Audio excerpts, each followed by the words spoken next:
Hello, everyone, and welcome to the second episode of Guns of Infinity. So, in the last episode, we kind of got a chance to see the results of the huge Battle of Blasio, which was actually a defeat for us in the last episode of Sabers of Infinity. And we also started rebuilding our troop and started kind of taking stock of what we're going to what we were going to have to deal with in the future going forward. And then we also got to see a little bit of Kazarosta as he is now. He is heavily scarred and everything else in between. And of course, yeah, now we have our new recruits and things are kind of back to up to fighting snuff. But now we have an order from the Duke of Canaris and we need to see what he's up to. So let's go ahead and jump into it, shall we? All right, chapter 3, in which the cavalry officer must carry out a most critical assignment. Interesting. Sir Darren, the Duke of Canaris begins as you report into his office that morning. What news have you had of the Duke of Havenport's army?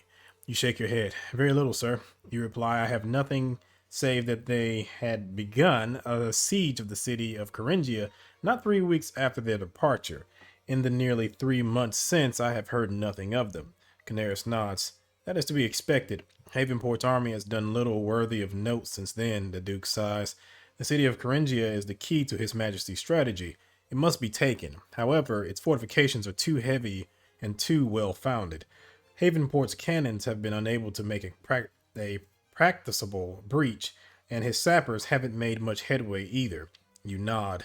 If Havenport's army can neither breach nor collapse Caringia's fortifications, that would mean that he would only have one recourse left, starving the city out, likely to be a painfully slow process. Then we are stalemated at Caringia, you essay. Canaris shakes his head. Time favors the Antari. With every passing day, Havenport's chances of being able to take the city before winter dwindles. Within another 2 months, he should have to make the decision whether to abandon the siege or dig in for the winter. So, either abandon a year's worth of campaigning, throwing the king's strategy into disarray, or subject 8,000 men to the horrors of an Antari winter in the open. Hardly a pleasant situation, comes an unfamiliar voice from behind you, one in which we hope to soon rectify. You turn to find yourself face to face with two unfamiliar figures. One is a middle-aged man standing stiffly in a sober black frock coat and vest, silver-topped cane resting easily in his hands. The other, the one who spoke, is the very image of a noble-born Tierran lady, a petite figure in a close-cut dark red riding habit, her delicate-featured face framed by a carefully arranged mass of dark curls. Sir Darren Canaris begins. If I might present you to meet Master Edmund Gering of Messrs. Gering, Gutierrez, and Truscott, and Lady Katarina of Royal Tierran Intelligence. You nod, somewhat numbly. Two civilians, and important ones at that. GG&T is one of Artoria's largest and most famous gun-making firms. Royal Intelligence commands as much respect and awe within the King's government as the Navy or Foreign Office, and certainly more than Grenadier Square does. Although your image of a Royal Intelligence field agent certainly wasn't that of an immaculately poised noblewoman dressed in the latest Artorian fashion. Canaris looks back to you, his expression somewhat uneasy. Lady Katarina and Master Gering are overseeing an operation which may allow the Duke of Havenport's army to take Caringia before the onset of winter. However, they have informed me that they shall need a squadron of horse to assist them. Lady Katarina takes over. It should be a simple enough task. I trust your men are up for a little bit of field work. Of course I'll have confidence in my men. My squadron is the best in the regiment, I swear it. Katarina smiles impishly. The best is not quite necessary. The best is not quite necessary, Captain. Good or even presentable shall do just well enough. The Royal Intelligence agent turns to the man next to her. Master Gering, if you would be so kind as to explain the task at hand. Edmund Gering nods to Lady Katarina, then turns to you, his expression excited. The ship we arrived on was carrying a number of wooden boxes. Perhaps you've seen them. You nod. The arms merchant smiles wide, excitement swelling in his voice. Those crates contain a special delivery. A set of special siege cannon and its ammunition, all designed and manufactured on His Majesty's orders at extravagant cost. It is these guns which will breach the walls of Caringia. You and your men, Captain, are to be the ones to see them to their destination. We will be coming along with you, of course, Lady Katarina adds. Master Gering must observe the effect of the new guns firsthand, after all. The Duke of Canaris nods, having it seems, regained some sense of ease. It is a simple enough task, I should think, one which you are more than capable of. However, you have questions, I trust. Oh yes, let's ask all the questions. Um, I might ask why exactly you are here, Lady Katarina. The Duke shoots you a sharp look, as if you were dipping your toe into waters too dark and too cold for your own good. Lady Katarina, on the other hand, simply responds with an expression of sheer vapid obliviousness. Why, the orders of royal intelligence, of course. You nod, a perfectly reasonable and completely evasive reply. It seems that you shall have to press harder to get a real answer out of the woman. What is royal intelligence place in all this? The intelligence agent's eyes narrow. Royal intelligence is fighting this war just as much as the king's army is, Lady Katarina replies, somewhat testily. Although you may not see our agents carrying a musket in every inconsequential skirmish, what we do serve, sir, what we do serves an integral part of the task of actually winning this war. She takes a sharp breath, then exhales slowly before continuing. Her composure returned. While we do most of our work behind desk, it is occasionally necessary to go out into the field and evaluate conditions ourselves. That is why I am here, sir. You nod. Of course, Royal Intelligence is fighting the same war in their own way. They do deserve the same sovereign you. They do serve the same sovereign you do, after all. There would be no more point in questioning every move of theirs than it would be to integrate a gunnery captain of the King's Navy in the same manner. Interrogate. She takes another breath. Now, have you more questions regarding this pointless line of inquiry, or would you prefer to move on to less pressing subjects? Your duty as a king's officer, perhaps. What precisely makes these cannons so special? Gering leans forward, opening his mouth in his haste to answer you. Lady Katarina stops him with a subtle look. Sir Darren can be trusted, Canaris assures her. You have my word. The Royal Intelligence agent sighs, hesitates, then nods to the arms merchant. These cannons are not normal artillery pieces, not in the least, Gering begins. Not only are they large bore pieces capable of throwing shot heavier than any field gun, they also possess a number of innovations, including an initiation mechanism derived from quicksilver and fulmic acid, a substance which we feel has a great deal of potential. In addition, the explanation goes on for several minutes, but you grasp much of what the other man says almost intuitively. Forgive me if I am mistaken, you reply, but you're saying that you found a way to render percussion fuses reliable. Gering nods a little nervously. Yes, that is correct. To your mind, the advantages of such a systems are obvious. Normally, the explosive shells used by siege artillery to reduce fortifications must rely upon simple lengths of match, prone to exploding too soon, too late, or not at all. A percussion fuse, on the other hand, is one which reliably detonates a shell the instant it strikes its target. Conventional military wisdom would consider such a thing impossible for a variety of reasons, but if Gering, Gutierrez, and Truscott were able to get around that issue, why, you could revolutionize the field of artillery entirely, you exclaim. The man in the frock coat nods excitedly. Indeed, which is why we have taken so much effort to arrange for field tests. He takes a calming breath. I must admit, it is very rare to find a cavalryman so well informed in scientific matters. Perhaps we might Gering is interrupted by the sound of your regimental commander clearing his throat, a most unambiguous hint to continue the technical discussion at some other time. Gering promptly takes the hint. Once the current matter is settled, perhaps. Lady Katarina smiles, a bit sourly. Very good. Now if we are done divulging state secrets, might we move on to other matters which remain outstanding? Why exactly must this duty fall to us? Please don't negatively impact me. You were requested specifically, Lady Katarina answers. By me, in fact. Canaris nods. That was why you were left behind while the rest of the regiment was attached to Havenport's army. Royal Intelligence requested that you be held in reserve for an eventuality such as this, he explains. Of course, your squadron has spent the most time training whilst at full strength.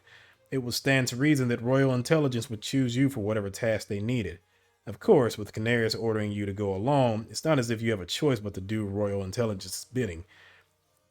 Why must Caringia be taken in the first place? The Duke of Canaris leans forward. One, he extends his index finger, Caringia is a heavily fortified city with an excellent natural harbor. Two, middle finger, Caringia sits beyond the northern edge of the Great Forest. If we take it, we shall have a base of operation allowing us to strike deep into Antar's central plains. 3, ring finger, Caringia is barely 400 kilometers south of the League's capital at Octoberid. 4, Canaris closes his hand into a fist. The Antari knows all of this. If Caringia falls, they will divert their energies to retaking it, allowing the king's portion of the army free rein to do as he pleases further to the east. You nod appreciatively. The Duke's reason seems sound enough. Are we expecting resistance? What type of question is that? Lady Katarina hesitates a moment before replying. Yes and no. There's only one road wide enough to accommodate the wagons carrying the cannon, Canaris explains. Unfortunately, Havenport's army is also using it as their main route of supply. Needless to say, the entire stretch is infested with partisans, some of the boldest we've seen yet. We've identified one major band operating in the area, the intelligence agents continue. Approximately 3 or 4 dozen, led by a man who calls himself Strelick. Strelick? That's Antari for marksman. He has made repeated attacks upon our supply wagons, 6 in the past 2 months. However, we have no reason to believe the man foolish enough to attack a caravan if it is guarded by 200 formed cavalry. You feel your eyebrow rise. What if he does? If he does, replies Canaris, then I shall expect a full squadron of the king's dragoons to be more than capable of seeing off a force of irregulars a quarter their size. Of course, rather obvious that. All right, I have no questions. Might I go to brief my men? Canaris turns to the royal intelligence agent. I shall be expecting you and your men to be at the northern gate by 8 o'clock tomorrow, Lady Katarina answers. I trust you shall be ready by then. You nod. Even the most indisciplined squadron can be made ready for departure given nearly a full day's time. Very good, Canaris says. Then you are all dismissed. Okay, so now we're with royal intelligence. You know, in my experience from different games, whenever intelligence anything steps in, it's always going to be a bad thing. Or just in general, in any type of media, intelligence is always up to like no good. They tell you have troops, and some of the stuff they get you involved in is very scary and can be very bad. So it's going to be interesting to see how this is. Maybe it'll be something like the how's it pronounced? The Le Secret Devoir from France or something like that. The King's Secret Order, if I'm not mistaken. I saw it in an anime once. So yeah. Anywho.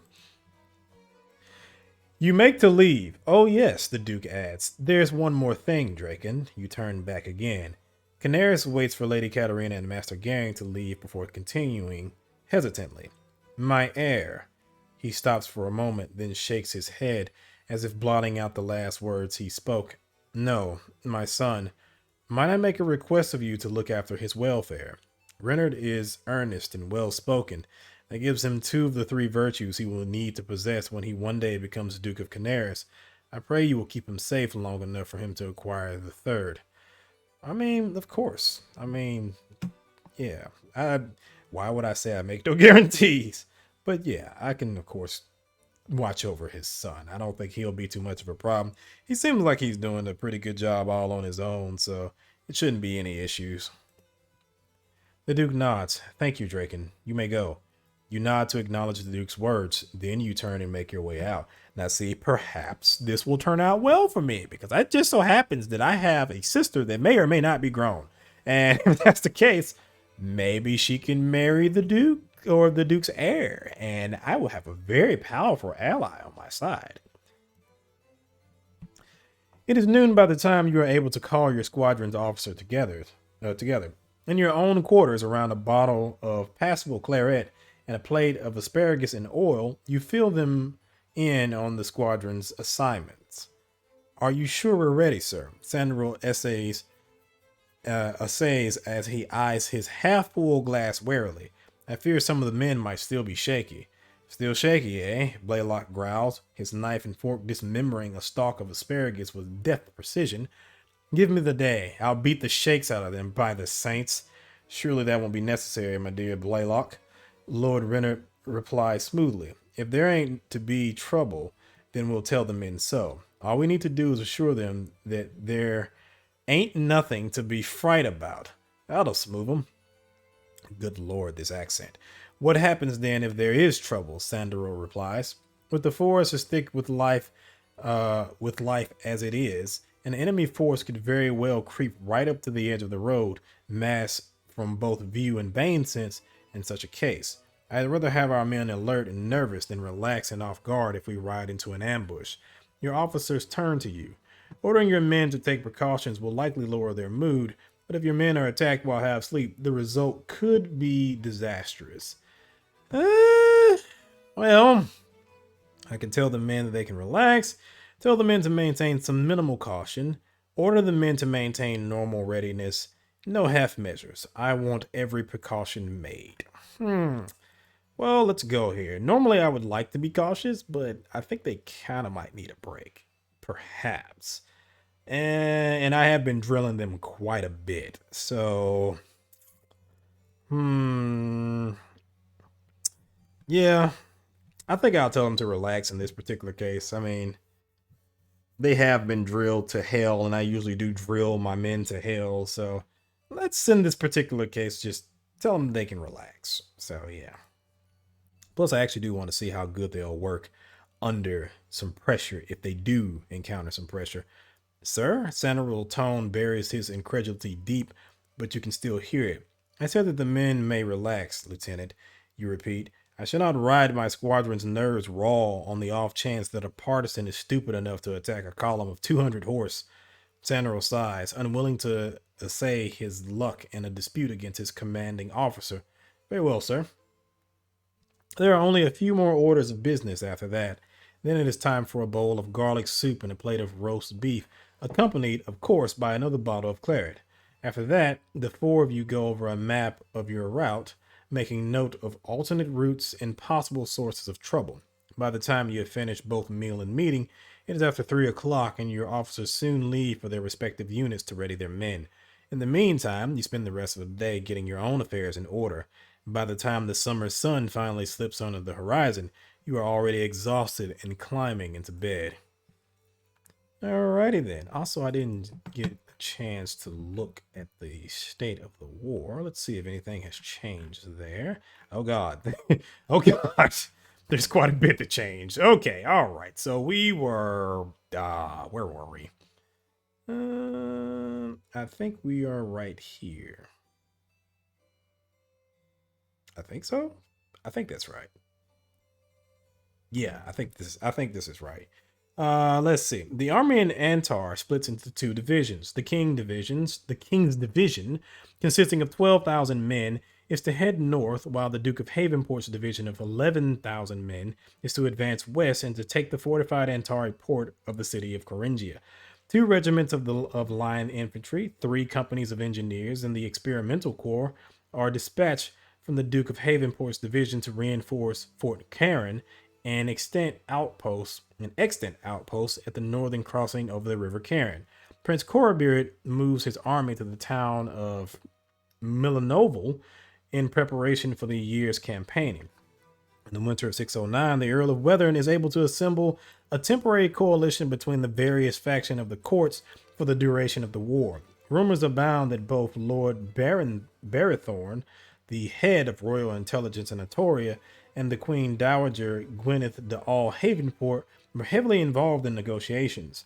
Major Victor de All Reyes of the 8th Regiment of Foot submits a proposal for the creation of a small force of foot skirmishers armed with rifle muskets. The king responds positively to the proposal and orders the creation of a temporary experimental corps of 200 men under Major Reyes' command.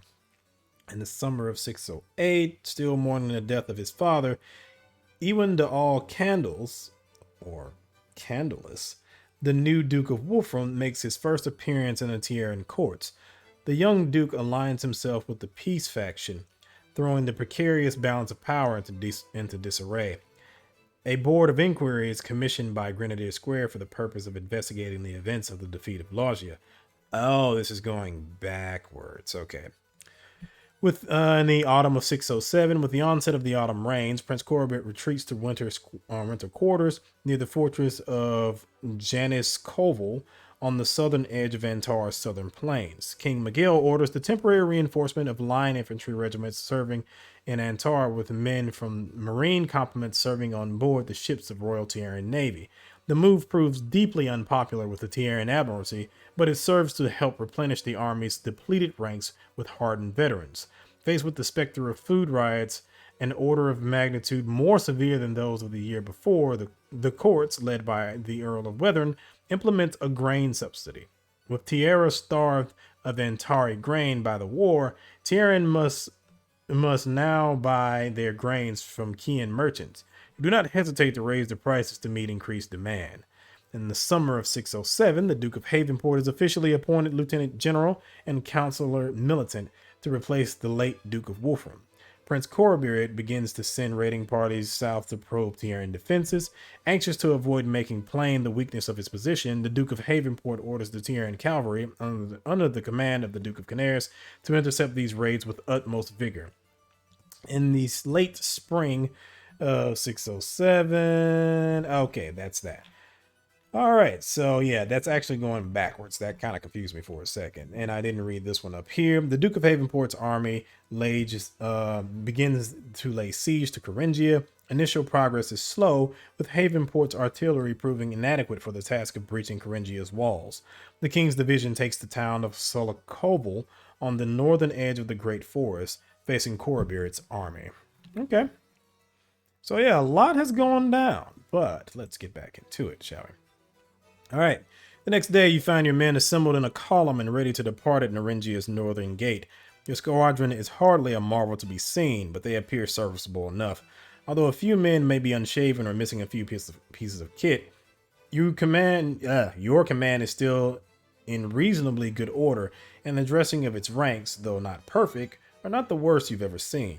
A little rough, perhaps, but you have no doubt that they will do their duty well enough when the time comes. Master Gering and Lady Katarina are waiting for you as well. The former in a sober black overcoat, the latter in a finely cut skirted approximation of a hussar's tight-fitting jacket, done in iron gray and blood red. Behind them sit a dozen ox carts, each laden down with an immense wooden crate and guarded by a handful of hard-looking men in gray jackets. Your men are ready to depart, the intelligence officer asks after you exchange the obligatory pleasantries. You nod. We are indeed, my lady. Lady Katarina nods back. Then let us be off. With that, you work your way up to the head of your column, where Lieutenant Finlay awaits. Royal Dragoons, you shout in your familiar tone of command. Forward at the walk, march. Shouted orders fill the air as your lieutenants relay your orders to their units. Then slowly, your column lurches into a motion out of Naringia and into the hostile wilds of Antar. All right, so now we're on our first mission since we got our new command as captain now. So yeah, this is going to be interesting. It's weird saying that is new because it's been a while, but still, it is still new to us relatively, and this is our first actual mission besides that screw up we had that time. So this is going to be interesting. The first 2 days go well. It is easy enough to make good progress in the Antari summer, when the roads have been baked hard by the sun and your elevated seats keep you well above the dust kicked up by the passage of both horse and cart. The forest remains quiet, and your men sit easily in the saddle. Perhaps your refusal to maintain an extra precaution has convinced them of the impossibility of an attack. In any case, there is no indication of partisan activity. On the third day from Naringia, you begin to see rather less encouraging signs. Smashed and upturned carts lying on the side of the road, the rotting carcasses of butchered draft animals, trees pockmarked with bullet holes. More than once you pass trees and stones marked by crude approximations of the Antari double-headed eagle in some kind of white paint. On the fourth day, you are attacked. The volley catches you entirely by surprise. One moment, your column is moving along. The next, the edge of the road is an explosion of thunder and smoke. Many of your men just look around wide-eyed. Others reach for their carbines. Others still lie dead in their saddles or sprawled on the ground. Your column breaks apart in confusion under the shock of a sudden attack, But where discipline fails, the high individual spirits of your men preserve as they take up their weapons and begin to return fire, their eyes burning with a vicious desire to avenge themselves upon the foe. The crack of dragoon carbines began echoing through the forest. Your attackers wither in the face of such spirited resistance. Within moments, they are melted back into the dark shelter of the trees, leaving a few dead of their own behind. With the enemy on the run, both Staff Sergeant Lansborough and Lieutenant Finlay turn to you, their expressions expectant. Will you pursue the enemy or will you hunt them down? I think I'm going to go ahead and run them down, but just because I like to do it. Staff Sergeant, what is your advice? Staff Sergeant Lansborough grits his teeth in frustration. We shouldn't be letting those bastards get away, sir. Normally, I'd be all for sending a troop of men off to cut that lot down, but Lansborough sighs. Any pursuing force would have to go in on foot. The horses won't handle woods that thick. That means they'll be running right into the enemy's ground with no easy way of escape. If you think it's worth the risk, you look back at your senior NCO. Do you? You reply. It's not my decision to make, sir, Lansborough replies. It's yours. All right. Lieutenant Finlay, dismount your troops and run that rabble down. Lord Renard's eyes lights up in glory lust the instant the words came out of your mouth. Yes, sir, at once, sir, he replies, his enthusiasm glimmering from every word. His eagerness proves infectious. Within seconds, his men are dismounted and formed up in a skirmish order, ready to advance. Royal Dragoons, the young nobleman shouts. We've got the hares on the run. Now let's flush him out and eat him for supper. Lord Renard draws his saber, waving it high in the air. Follow me, lads. Tierra and victory. With that, your lieutenant leads his 40 men headlong into the woods. A few minutes later, you begin to hear the sound of combat echoing from amongst the trees, the sharp crackle of carbine fire, along with the duller pops of infantry muskets, screams, and battle cries. You occupy yourself with readying the other 4 troops of your squadron for action in the case of the worst eventuality. However, no sooner do you get the rest of your men ordered, do the sound of battle fade. Then all is silent, save for the soft, distant groans of the wounded and dying. Lord Renard emerges from the trees a few moments later, his fine hair plastered with sweat. His men follow him. Some are wounded, but all are smiling. They tried to get the drop on us. Ain't proper, that, he reports. Some of the men, they almost lost their stomach for it, but I told them then what you would think of them, sir, if they turned and ran. They can't help but feel a little flattered. Well, you can't help but feel a little flattered. You don't often find yourself used as a rallying cry. Did it work, you ask? Most beautifully, sir. It lit 'em right up. They rushed the enemy, overwhelmed them, put 'em to the saber. The young lordling grins. Lost 4 good men, but thrashed them by the saints. Thrashed them hard. Lord Renard's men give a ragged cheer at that. You do not begrudge them. It is a bare and minor victory, but a victory nonetheless. All right, so he's actually pretty good. I like him. He's definitely not as, I wouldn't say Elson was naive, but he definitely has a lot more fire in him than Elson. So I like this. I like this a lot. Okay, let's see what that does for my stats, though. For my stats, on the other hand, okay, their morale is very high. Loyalty is 52. My strength is at 94% and discipline's at 54. Still haven't changed that much, but still, I like the fact that their morale is going up a little bit. That's nice. All right, it is nearly noon before the column is ordered moving again. For the rest of the afternoon, your men eye the forest warily. Some even carry their carbines loaded in their laps, not even daring to accept the half-second delay which pulling their firearm from their saddle holster might cost them. Still, the partisans do not attack again. When you are next disturbed, it is not by enemy fire, but a woman's voice. I think you handled that encounter back there rather well, Lady Katarina remarks with scandalous informality as she pulls her horse up next to yours. You thought I handled that well? Oh, okay. All right. We might have our first budding romance possibly here. She might like us here. Okay. This might be something to work with. Then again, I don't know if I could trust someone in royal intelligence. That might not turn out good. But let's see how that goes. The young noblewoman nods. Given your knowledge of the situation and the resources at your disposal, I believe you made the best decision possible. Yes, You nod in agreement. We certainly did make them bleed. Lady Katarina smiles. Perhaps more importantly, your aggressive pursuit has likely cost them their confidence. I do not think they will attempt another attack, though I may be wrong. For a moment, you sit in your saddles and ride on, a clinging silence between you. It doesn't take you long to realize that Lady Katarina is merely waiting for you to change the topic of conversation. Ooh, okay. How do you fare, my lady? Well enough, I suppose, Lady Katarina replies. Why do you ask? Well, you pause, taking a second to word your next sentence as tactfully as possible. It is merely that as a squadron in the field, we are obviously incapable of providing the comforts that a lady of your station would be accustomed to. Lady Katarina's eyebrow rises. A lady of my station, I am an agent of royal intelligence, sir, and my sort are hardly as fragile as men of your sort seem to think. That was both. Okay. All right. Okay. All right. We can't be underestimating her and stuff like that. Nor would I ever. I think you are very much a capable person. But all right. What's your opinion of my men thus far? Lady Katarina looks back over her shoulders for a moment at the bulk of your men still riding in column behind you. They are unwashed, she replies as she turns back to you. They are unschooled. They are vulgar in speech and deed. They are unspeakably unpleasant to those of gentler dispositions. She tilts her head and grins playfully. That is to say, they are soldiers, and having had some experience with them in the past, one might say with confidence that they are very much what I expected them to be. The Royal Intelligence Agent glances back again for a moment, though one must admit that your men seem in exemplary spirits. Okay. And I mean, that's also because of the good decisions we've made so far. How do you find Antar, my lady?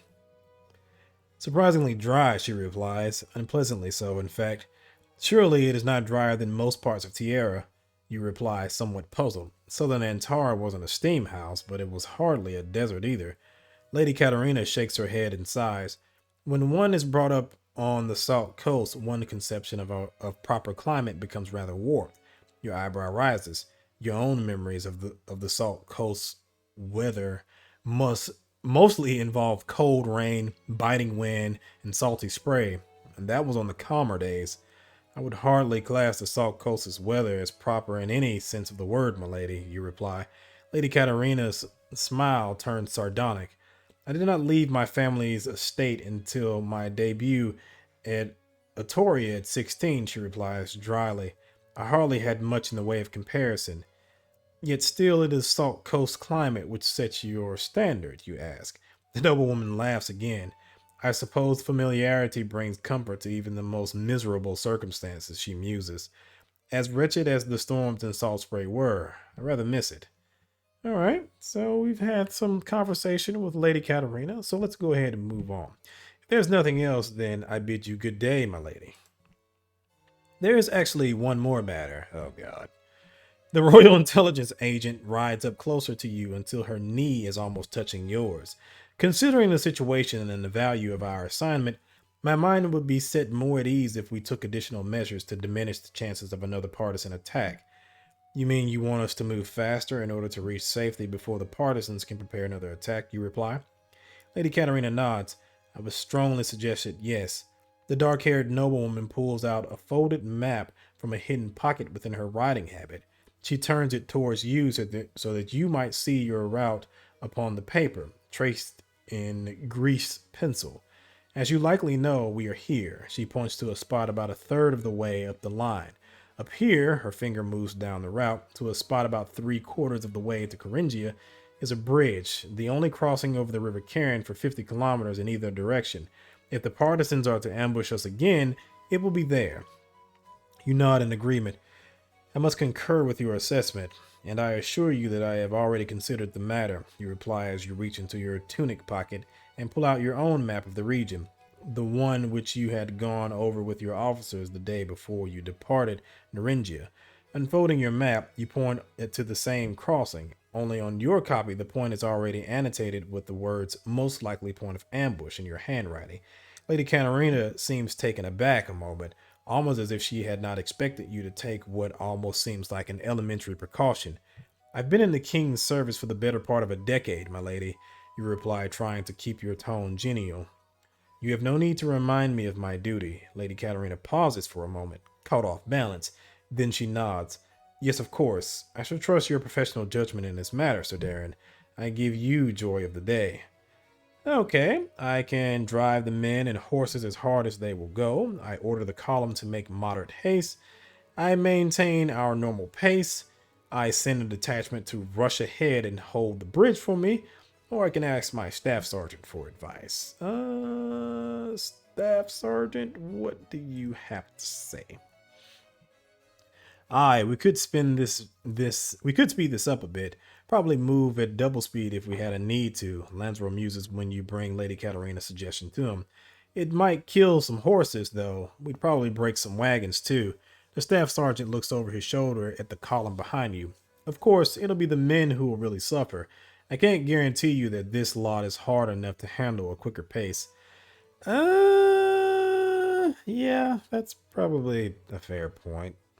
I think I'll send a detachment to rush ahead and hold the bridge. Because that means we can keep our normal pace as we have now, and it will only sacrifice some of the men's morale. So let's try that. You try to think of another way to approach the problem. After a few moments, you think you may have a solution that lets you secure the bridge without tiring the majority of your men or straining the wagons. Lieutenant Finley, how would you like a taste of independent command?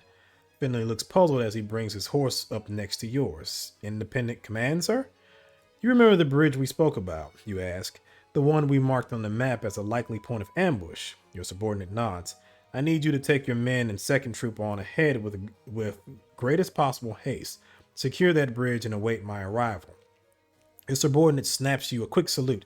Yes, sir. Right away, sir. With that, Finley peels off to gather up his men. Within a few minutes, they are riding on ahead, leaving you and 3/5 of your squadron behind with Lady Katarina, Master Gehring, and the heavily laden carts. For the next few days, you continue on your way at the same leisurely pace, barely faster than walking speed. Some of your men peer into the forest nervously as they ride their eyes searching for any movement or flicker of a shadow which might reveal the location of a partisan ambush. They never find one. After another week, you ride out of the forest to find yourself before the waters of the River Cairn. The bridge proves to be a weathered series of granite arches holding up a road of plank-covered dirt. A ruined toll house stands upon your side of the crossing. Its stout stone walls crumbling under the burden of long centuries of neglect. You fought your first battle in Antar upon a bridge like that one in the first autumn of the war. Your small group of dragoons had been on detached duty under the command of Captain Hunter then, a dashing Wolframite officer of the elite Atorian Grenadiers Guards. That battle had been an ambush against an Antari supply column. That time it had been Tierran Foot in burnt orange who skulked in the woods, while you and your dragoons waited in hiding inside the ruins of a toll house much like the one before you. That action had been a glorious victory. You'd won fame, the esteem of your fellow officers, no small amount of prize money from the Antari commander's ransom, and the prize griffin of Rindoware, Tierra's highest decoration for bravery. That was a long time ago, though. Most of the men who fought in that action are long dead, including Hunter, who had been promoted to lieutenant colonel only to be killed leading his grenadiers at Blogia. Little remains of that battle but your memories of that bridge, so much like this one. Still, that had been a different time and a different bridge, over 100 kilometers further upstream, if you remember your geography right. There are other subtle differences too. The arches are more shallow, the river swifter, the roadway narrower, and of course, there is the fact that it is guarded by the men you sent on ahead. It is not long before you and the rest of the column are recognized by the sentries at the end of the bridge and given leave to approach. Almost immediately, the well-ordered nature of Finley's camp strikes you. Its ordered rows of tents are warded by fighting positions dug into the riverbank, and the horses stand sedately within a corral made of bundled branches. While all seems well now, you note that the stonework of the bridge is newly pitted with the sort of craters left by musket balls, and the smoldering remains of what appears to be a pyre, the sort used for cremating the dead, sits like an ashen blemish upon the far bank. They came out of the woods yesterday, maybe an hour before noon, Lord Renard reports. Sentries gave up the hullabaloo and put the men into line. Gave them a volley when the Atari got close, cut them down like grass. Ate 'em for lunch, you could say. Ain't fighting stuff in 'em after that, I dare say, sir. Fine show for all. My God, man, speak English. The young lordling pauses for a moment. Well, except for the sentries, they got it in the neck, all four of them. Burned 'em over there, he says, gesturing at the remains of the pyre with a languid wave of his hand. Burned the enemy dead, too. There for that sort of thing, too, the Atari, ain't they? It only takes an hour or two to pull down the camp and continue onwards. While there still remains the lingering danger of a partisan attack, the news of Lieutenant Finlay's victory the previous day does much to settle nerves. The constant air of tension which characterizes so much of your past week seems almost gone, something which is much help when, at around midday, the forest begins to thin. By nightfall, the men are sitting easy in their saddles once more. The next day, your column continues forward. The forest, which had presented itself as a solid mass of stout wood and darkness just the day before, continues to thin until an hour before midday, when it gives way entirely to rolling green hills overgrown with shaggy summer grass. For the first time since you had arrived in Nantar, you and your men are surrounded by open grounds, truly open ground, not the patchwork clearings of forest hamlets or the cleared hinterlands around Thuringia, for unlike those pockets of grassland and the sea of trees which forms the southern forest, this is a different sort of region entirely. Now you ride into Antar's central plains and towards Coringia, that mighty fortress city which guards the approach to central Antari proper, that city which must fall if the king's army is truly to break into the league's rich grain producing regions. It is almost alien. It's an almost alien sight to you now, the thought of looking to your left or right and not seeing trees but an immense openness, where there's naught but a horizon between green earth and blue sky. It cannot help but fill you with a feeling of vulnerability. Open ground means we're open to attack. Freedom, we're finally liberated from the confines of forest roads. Disappointment, mostly at the fact that this land moves me little at all. I will say this gives me a little bit of freedom, so it is nice to be not within the forest, and your men don't have to turn around and be on edge the entire time. So it gives us a little bit of freedom. Your heart swells and your spirits lift at the sight of nothing but open ground around you. After the oppressingly narrow roads and cramped clearings of the great forest, you feel almost like a songbird newly released from a dark cage.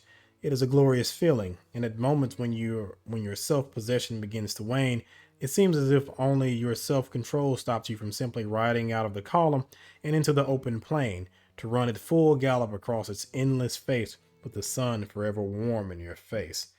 All right, so it's a nice end to this chapter, I believe. It is going to be the end of the chapter, right? Oh, it's not. But still, that's a nice end to this mission, though, at least so far, and to get us onto the next set. So, let's see what we have here. Your column makes good progress that day, forging forward until it's too dark to do anything except set up camp. The next morning, you spot a gray haze above the horizon before you. Uh, ah. The next morning, you spot a gray haze above the horizon before you, the sort that only comes from smoke rising in vast quantities. By midday, that haze has become a cloud, and you begin to see the low, dark shapes from which the blackest and heaviest of the smoke rises. By mid-afternoon, the sky grows dark from the smoke, which now begins to blot out the summer sun above you. Finally, you and your men crest the top of one last ridge, and you breathe a most involuntary sigh of relief when you finally have a clear view of what is before you. Not 3 or 4 kilometers ahead of you lies an expanse of canvas tents, staked out and arranged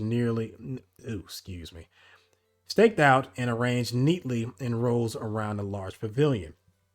Beyond that, there is a hellish expanse of trenches, earthworks, and fighting positions, boiling over with men in the burnt orange coats of tier and line infantry. And not a few hundred paces beyond them, scarred, battered, scorched, but still standing proud and unbreached, are the defiant walls of Coringia. All right, so we've arrived at Coringia now, and let's see what we have here as far as our stats and stuff go in the state of war. Okay, morale is a 66, discipline is 54, loyalty is 52. That hasn't changed much. Strength went down by 2%. I don't know if this is for the entire chapter or not, but I think you do have to keep an eye on that. So yeah. Let's see. None of my other stats have went up yet. They're pretty even so far. Intellect is still the highest one. My reputation hasn't went up or anything like that. I have a wealth of 1,255. That's doing pretty good. And let's see the state of the war, shall we? Has anything changed? No, nothing has changed here. It's still the same. All right, so let us continue on to chapter 4, in which the cavalry officer takes part in the siege of the fortress city of Caringia. Okay, I won't actually do this in this chapter. I will go into it a little bit though. The young red-haired man up opposite you fixes you with a piercing stare. His expression is intent as his fingers dance around the unbroken wall of his defenses, the glow of the candles throwing his grim, hard-featured face into an infernal contrast of light and shadow. In a single fluid motion, he makes his move. His green eyes flashing, he sets 2 playing cards of lacquered paper upon the polished wooden table alongside the 2 already there, a confident smirk on his lips. Schrock Hunjigsword, he declares, his voice soft and thunderous in the same breath. Would any of you gentlemen care to answer?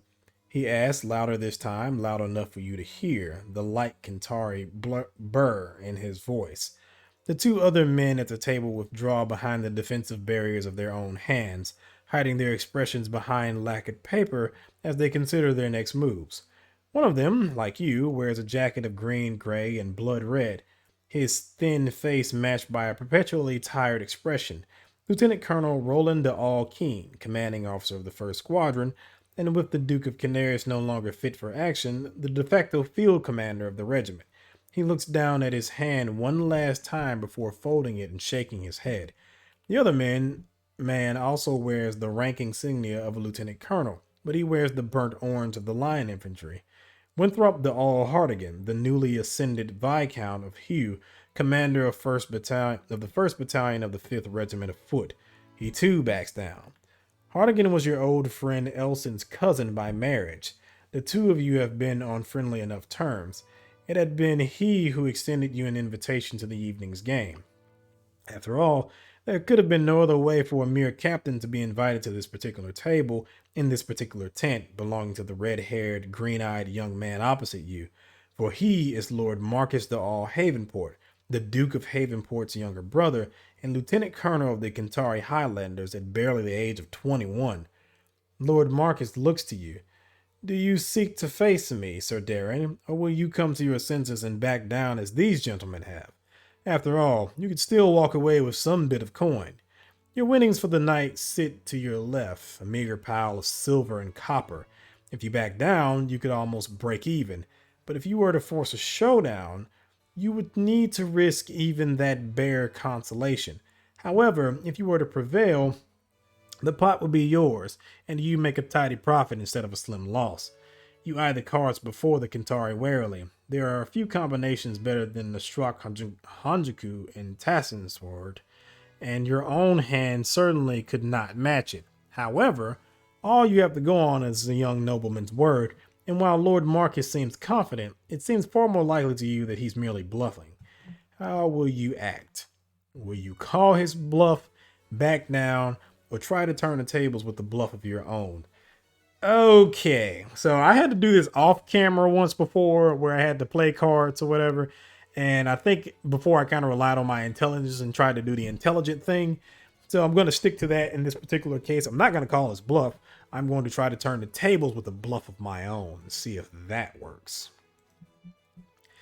Instead of replying with words, you set down a card of your own, a 3 to add to the 4 and 9 already lying face down before you. They can hardly match Hirak Hanjuku's sword, but Lord Marcus doesn't know that. You push your pile of winnings into the pot. Hak Hanjuku's sword, you declare with as much confidence you can muster. While not a perfect Tassin word, Hak Hanjuku at least beats Harak Hanjuku. Sure. That makes, yeah, okay. Lord Marcus shakes his head. I'll not believe it. I think you're bluffing, sir. You try to sit back in your chair and make a show of being at ease, but you cannot manage it. The Kentari leans forward as you draw back, like a squadron of cavalry racing after a routing army. You feel the wooden bars of your high backed chair dig into your spine. Oh, yes, he pronounces after what seems like an eternity. You're bluffing, sir. I will see this Hawk Hundrexwer of yours, he says as he reveals his own face down cards. A 6, a 5, a 2, a 10, a genuine Harok Hundrexword. Saints be damned, you can do nothing in reply, save reveal that you had indeed been bluffing. You watch with a somber expression as the younger man sweeps his spoils all over to the side of the table. Thankfully, the Kentari does not gloat at more some more uncouth men do. I think that's enough of Tassenword for one evening, gentlemen, he declares. Shall we move on? Without any more money to wager, you cannot help but agree. Oh God, how much money did I lose? Let me see.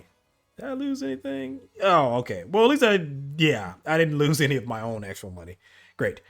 It only takes a few moments for Lord Marcus's personal attendant to clear away the cards and replace them with glasses of Canarian red claret, tumblers of Kentari whiskey, and bowls of Kian. Yeah, that. The air fills with the aroma of the tobacco smoke from Lord Marcus's cigar and Keen's pipe.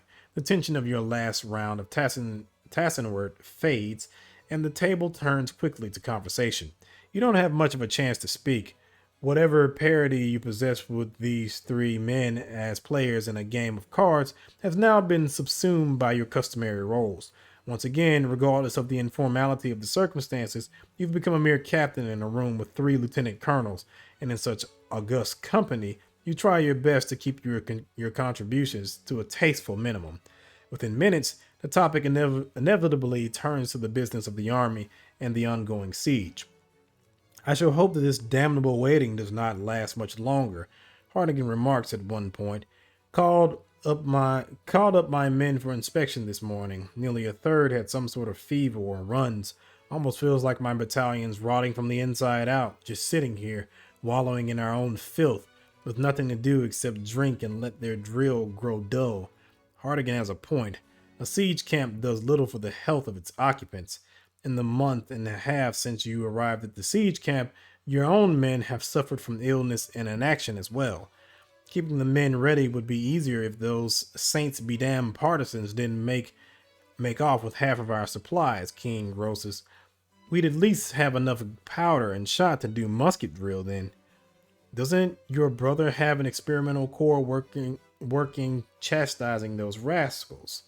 Hardigan asked Lord Marcus as the line infantry officer idly swirls around the last bit of claret in his glass. The king's experimental corps, the Kentari corrects. Arthur insists it was his majesty's idea. I don't see the point of it myself. The reports say they're making progress, but I certainly haven't seen any improvements. With that, there's a momentary lull in the conversation as Keene refills his pipe and Hardigan refills his glass. If you have any questions, now would probably be the best time to ask them. Sure. Let's ask about the experimental corps. If I might ask, you begin, what exactly is the experimental corps? Hardigan makes a dismissive gesture with his pipe. Never you mind that, Dracone. Some major in the 8th of Foot thought up some silly ideas about deploying some sort of special infantry force armed with rifled muskets. Somehow, His Majesty got wind and ordered a unit together to test it out. It's all nonsense, of course. I'd hardly say that, Keene replies pensively. Such a unit could be applied to great effect. Great effect doing what? The line infantry officer retorts. Stealing crops and burning villages? Skulking through the forest like poachers? He turns aside to you. That is what those men are, you know. Poachers, bandits, ruffians. They're officers too. Some of them even commissioned from the ranks, if you could believe such a thing. Let's just say, Lord Marcus says with a wry grin, that the experimental corps is a contentious subject, and leave it at that. If I'm not mistaken, I also think the experimental corps has ties to the first game, because I think And one of the routes that you can take, you of course end up in a more dishonorable situation. And I think if you ended up in that dishonorable situation, you would probably end up in charge of them doing that type of stuff, if I'm not mistaken. I do know your route is different. I do know that much. I don't know if it's that different, but I do think that you might have something to do with that. But again, I'm not sure. I could be wrong about that, and I'm sure someone in the comment section could let me know about that. Let's ask about the progress of the siege. I'm sure it's going lovely. How's the siege progressing, you ask? Will we be seeing the new guns in action soon? Lord Marcus nods. I spoke to Major Diaz of the engineers yesterday eve. He says he is confident the new guns will be in action by tomorrow morning, and that we shall have a practicable breach in Coringia's wall within a month. Keen shakes his head. You would take the word of an officer of the engineers at face value. The Kentari nobleman's eyes narrow. You would call Major Diaz a liar, sir. The senior dragoon officer shrugs. I would call him an engineer, sir. Well, that does it. Okay. Ask Keen what he has against the Royal Engineers. You turn to Keen. If I may ask, sir, why do you revile our army's engineers so? Lord Marcus nods. I too wonder as to the cause of your dislike, sir. Keen replies with a bitter smile. I do not suppose that either of you have much experience with His Majesty's vaunted regiment of sappers and engineers, he asks, the final words of his question dripping with sarcasm. The Kentari shakes his head. Your own sole experience with the engineers had been a short period after your first winter in Antar, when a small group had helped fortify the outpost you had been posted to. You had not even exchanged words with any of them. You too shake your head. Then allow me to explain, Keen replies. The engineers require their enlisted men to be literate, physically fit, and capable in mathematics. For this, they are paid twice the wage of an infantryman, almost as much as a dragoon, in fact, and generally go about their duties in some comfort and safety. You nod. That doesn't sound too bad. The problem is, your superior continues, that for an officer of engineers, there's little chance of advancement, and as their men already know their business, they have little to do but dissipate themselves. They are some of His Majesty's finest men, led by some of his worst officers. Lord Marcus nods as do you. That makes sense.